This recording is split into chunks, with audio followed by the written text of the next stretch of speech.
Ladies and gentlemen, the story you are about to hear is true.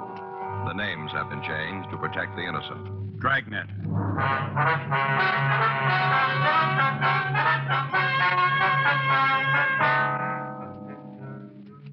You're a detective sergeant. You're assigned to homicide detail.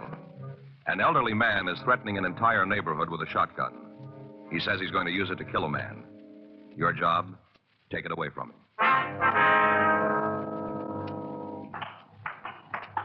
It was Tuesday, June 15th. It was hot in Los Angeles. We were working the day watch out of homicide detail. My partner's Frank Smith. The boss is Captain Lorman. My name's Friday. We're on our way out from the office, and it was 11:46 a.m. when we got to Unit 1F14. The police car standing by. Hi, Joe. Lloyd, what do you got? Take a look at the sign. Yeah. I will not live in the same neighborhood with a dog poisoner. Looks like he painted it himself. And there's we can figure he did.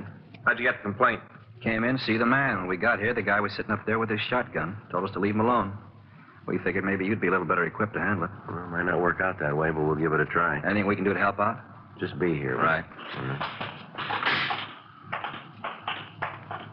You make a move for a gun, and I'll have to kill you. Want to tell us why you're doing this? My business. Well, that gun makes it ours. You think that if you want to, it doesn't make any difference to me. I didn't ask you out here. Yeah, well, now that we made the trip, don't you figure you ought to tell us? No. Something to do with that sign? Might have, yeah. Well, you better tell us about it. I don't see how it's going to help. You won't know unless you try, will you? All right. I'll tell you what. You come up here by the porch. We'll talk. Take it slow. Don't try to be smart. I could hit both of you with one shot from here. Yeah? Might not kill you, but it'd make you pretty sick.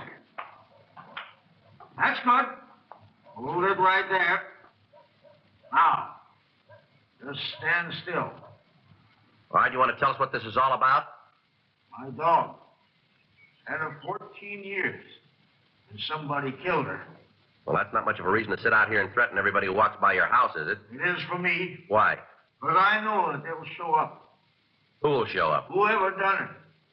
They'll walk down the street, and when they do, I'm going to get them. Well, you know we're not going to let you do that. I don't see that there's much you can do to stop me. If you know who killed your dog, why don't you come downtown and make a complaint like you should? Evidence. What's that? Gotta have evidence. Yeah, well, you must have a lot of it to be ready to kill a man. Now, we'll see.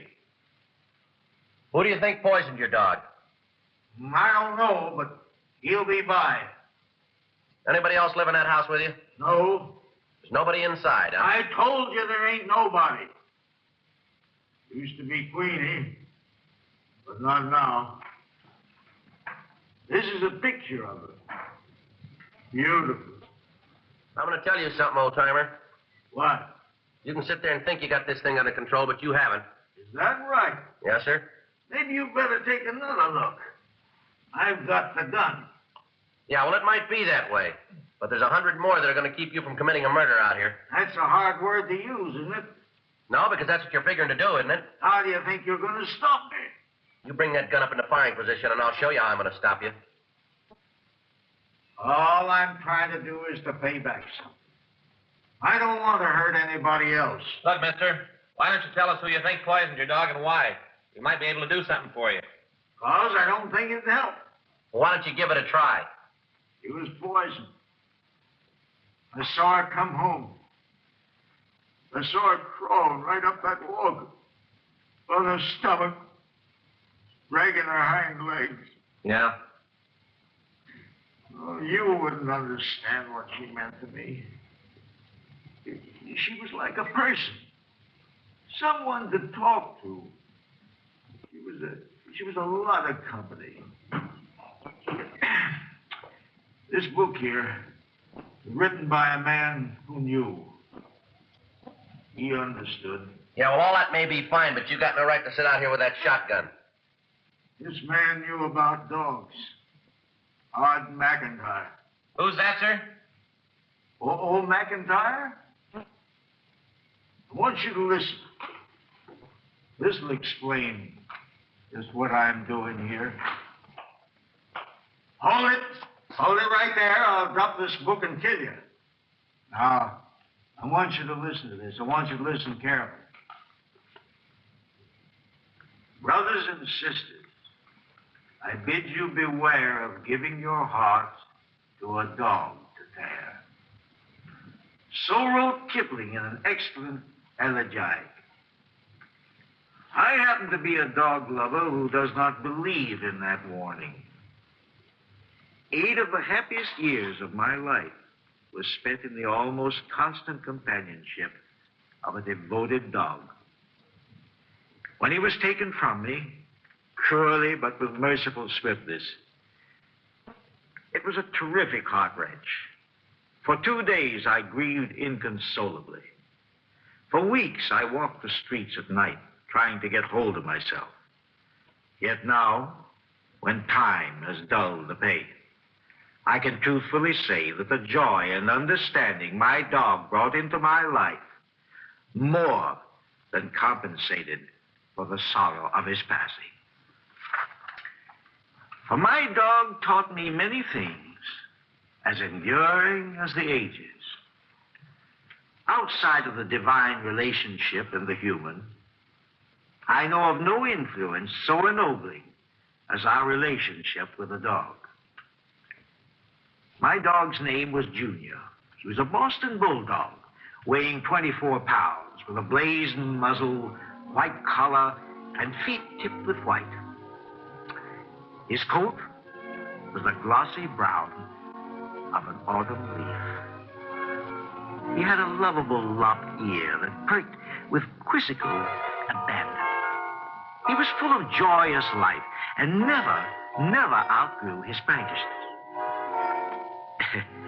I picked him up in a Fifth Avenue dog shop in much the same manner that one buys a trinket. I thought he was cute looking. He was then 4 weeks old and trotted sideways with mock seriousness. I took him home in my overcoat pocket. From that day on, for 8 years, he played a big part in my life. He came to understand me better than most of my human associates did. He knew his time for play and my time for work. He did not trespass. His only illness displayed the heroic courage that characterized him until his death. One evening, his mistress and I came home after the theater, and when we opened the door, we missed his welcoming rush and bark. We found him lying on the floor of the bathroom in a pool of blood. When I bent over him, there was a feeble thump of his tail, as much as to say, "Don't worry." His eyes were glazing, and I knew that he was in a desperate state. We worked over him several hours, and finally, in a wobbly manner, he stood up, walked unsteadily to the bedroom, and picked up his play ball, as if to say, "You see, I'm all right." In a half hour, he had another hemorrhage. With uncanny instinct, he rushed into the tile bathroom so as not to injure the carpet. Fortunately, he recovered quickly from his attack, and in 2 days seemed as well as ever. Dogs are unerring in reflecting the characters of their masters and mistress. To Junior, I represented the play spirit, the romp and flapdoodle. Well, he was somewhat of a roughneck in his relations with me. But with his mistress, he was always gentle and careful. One of the important lessons Junior taught me was to have more faith in my fellow beings. I had for years knocked about as a newspaper reporter and had acquired that veneer of cynicism that is typical of the craft. I'd rather smart alecky attitude of having to be shown. Now, I am the average human being, as likely to err as the rest. But I found that with Junior, because of his implicit faith in me, I never attempted trickery. I could not bear to abuse that rare confidence.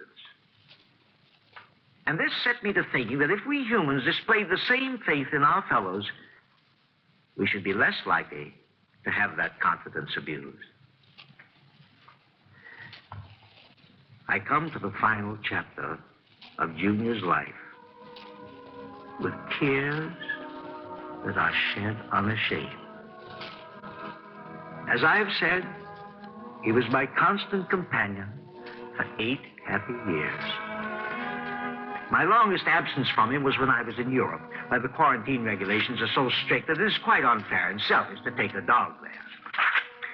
Junior, like all good dogs, was faithful to the end.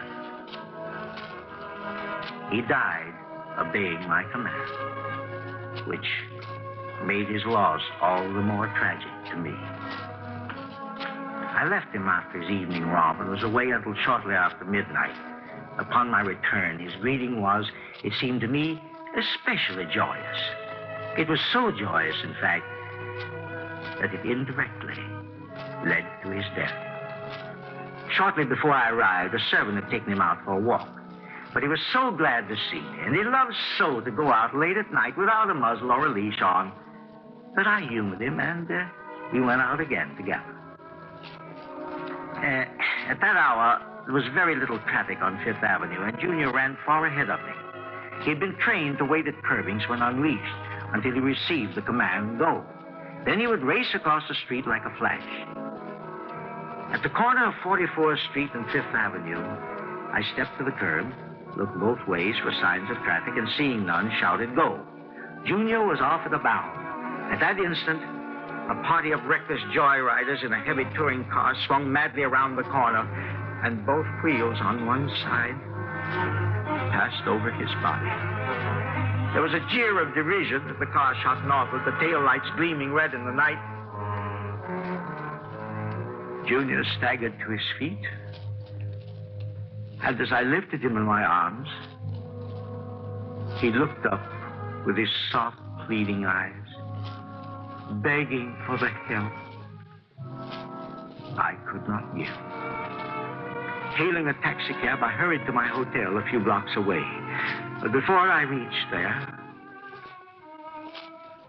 he had died without even a whimper of pain.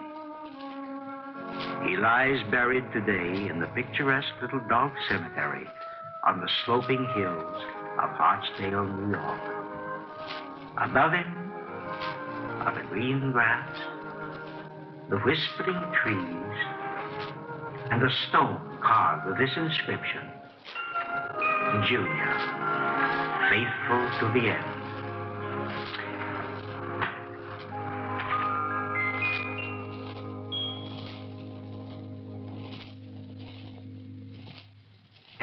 He was a great columnist, old McIntyre. Yes. Now then, we'll all just wait. For what? The man who poisoned Queenie. You're expecting him, are you? He'll be by.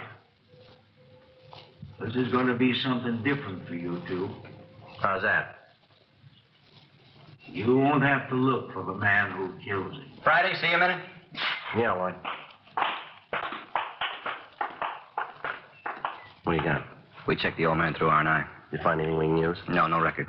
How about the neighborhood? Well, Perkins and Henry checked, talked to the people on the street. Well, The news we can find out he's pretty near a hermit. Doesn't have much to do with anybody. No close friend? No, none that anybody knows about. He gets one piece of mail a month, evidently some kind of check. mm-hmm. We talked to the manager at the grocery down the street. Collins does all his shopping there. What do you have to say about that check? It's from an insurance company, some kind of annuity. Anything else? No, rest of the book's empty. Mm. Now, where do we go from here? Find some way to get that gun away from him. Any ideas? Well, if we could find the poisoner, it might give us a break. If there is a poisoner. No, Lloyd, I believe him. Anyway, it won't do any harm to shake the neighborhood. If we pick the guy up, maybe the old man will settle down. It's a big job. Yeah, well, that's a big gun. 12:07 p.m. We contacted the office and made arrangements for additional cars to start a thorough search of the area. It was just an outside chance that the dog poisoner might still be in the neighborhood somewhere. The crowd on the sidewalk had gotten larger, and the uniformed officers were having trouble keeping order. While I was talking to the office, a middle-aged woman broke through the lines and ran toward the porch and Peter Collins. Pete! Pete All Collins! right, hold it right there, lady. He's a friend of mine. Yeah, well, he won't be if he pulls the trigger on that gun. What are you trying to do, Pete Collins? What? What are you doing to our street? I don't know what you mean. We were all sorry when Queenie died. Wasn't anybody on the street didn't want to do something. That's nice of you. You sit here with that gun trying to turn this street into a shooting gallery, and none of us are with you. You know why I'm doing it. That don't make it right. We had a meeting last night. All the people in the neighborhood. Tried to think what to do about getting you another dog. I don't want no other dog. Grow up. Put that gun away and grow up. You get out of here. Right now. You get out of here and tell your friends that I don't need them. None of them. You go tell them that, will you? All right, come on, Eddie, over here. Joe? Yeah. Just talked to the office. They're sending out more men, gas guns. Anything on the poisoner? No, still looking. Lady, what do you know about him? Oh, he lived next door for 16 years. You live alone all that time? Yeah. I think he was married before he moved here. Yeah. All he had was that old dog. Just the two of them. You have any idea who might have poisoned the dog? We'd all like the answer to that one. Ma'am? Queenie's not the first one. There's been 13 others. Hardly a dog on the block that hasn't gotten sick. We've done about everything we could. It isn't easy. What do you mean? The way the law is. What? We checked into it. You did, huh? The way the law reads, in order to prove poisoning, you got to see the person throw the bait. Yeah. There's none of us got time to sit around the back fence and watch people walking down the alley. Mm-hmm. But even if you do see the person throw the bait, you can't just go in and arrest them. All right. The law says you got to have part of the bait. Well, that's hard to do. Mm-hmm. Makes it almost impossible. You been to the authorities, have you? Yeah. SPCA, police. They've all done what they could. Dogs keep right on dying. We've even thought of maybe hiring somebody on our own. You know, sort of a special cop. Yeah. Oh, it seems a shame, don't it? Ma'am? Poor old man. How could anybody get low enough to poison his dog? That's what he wants to know. Joe. Yeah. You better leave, lady. Oh, yes. I guess there's nothing more I can do here.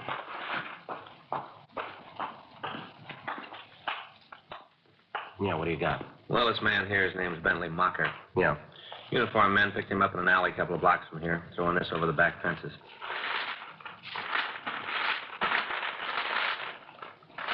Meat, huh? Yeah. That him? That the man? That the man who poisoned Queen? All right, put that gun down, Collins. I'm gonna kill him. How about it, Joe? Collins, put it down. No. Stand clear. Better get these people out of here. Right. What are we going to do? No choice now. Yeah. We gotta shoot him.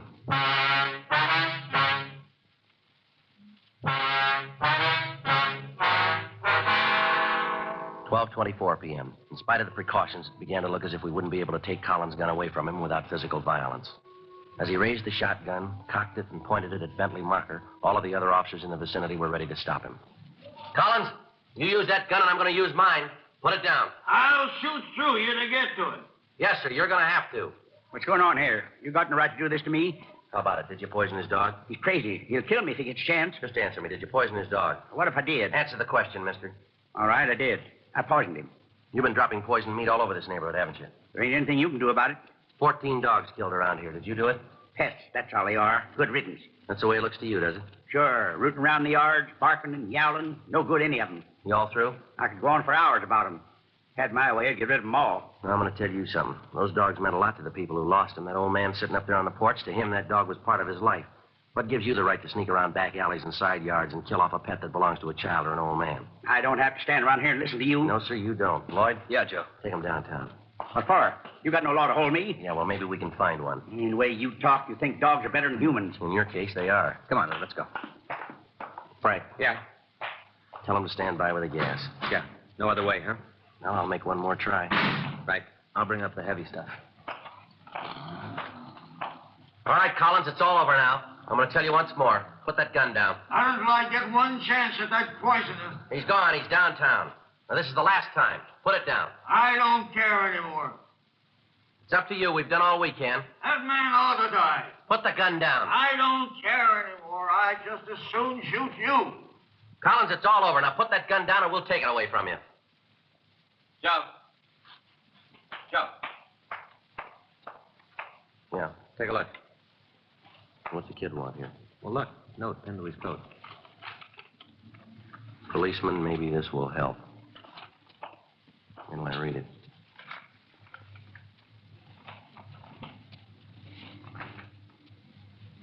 Did you read this? Yeah. Well, we'll give it a try. Collins, there's a boy here who wants to see you. I don't want to talk to anybody. You might want to see him. Who is it?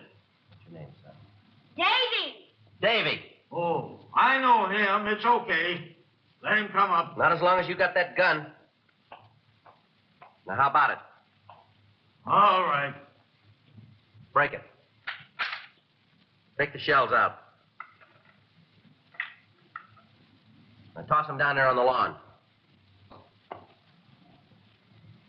Now, let that gun slide down the porch steps. Come on.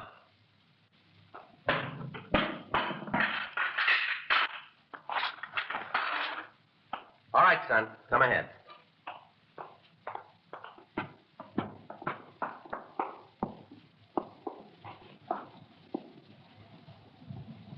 Davy? What'd you want to see me about? Ma said I should give you this note. What's in it? Well, now, the quickest way to find that out is to read it, isn't it? Huh. My dear Mr. Collins, as you well know, all of your neighbors are dreadfully sorry you lost your Queenie. I know this one may never take her place, but please give her the chance. Oh, yes, it's a little girl. Your neighbor, Mrs. Tom Evans.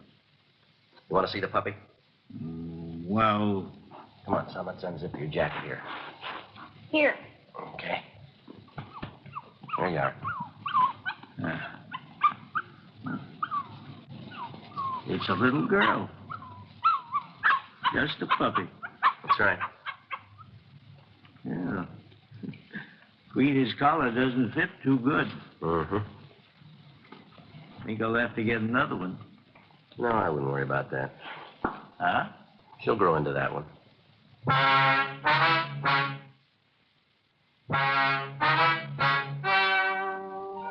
The story you have just heard is true. The names were changed to protect the innocent. On July 12th, trial was held in Division 68, Municipal Court, Los Angeles Judicial District.